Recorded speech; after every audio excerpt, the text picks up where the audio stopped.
এখানে আমরা পানি থেকে হচ্ছে ইলেকট্রোলাইসিস প্রক্রিয়ায় হাইড্রোজেন এবং অক্সিজেন পাচ্ছি।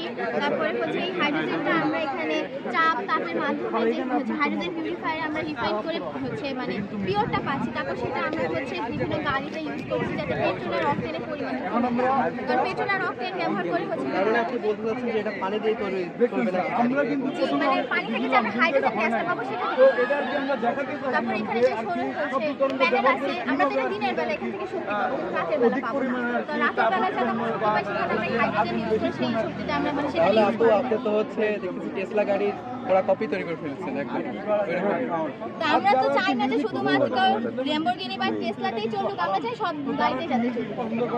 গ্যাসের পরিমাণটা কমে আসে, বায়ু দূষণটা মেনটেন করছে। আচ্ছা, এই হাইড্রোজেন চালিত গাড়িতে যে আমরা জানি যে হচ্ছে পানির সাথে বা অক্সিজেনের সাথে লোহার কোনো সমস্যা রঙের পরিবর্তন হয়, ওটা কি কোনো ধরনের সমস্যা আছে? আমরা তো পানি ইউজ করছি না, সেখানে আমরা হাইড্রোজেন গ্যাস তৈরি করতেছি। আমরা পানি থেকে আমরা হাইড্রোজেন ফুয়েল তৈরি করছি। পানি আচ্ছা ঠিক আছে আপু।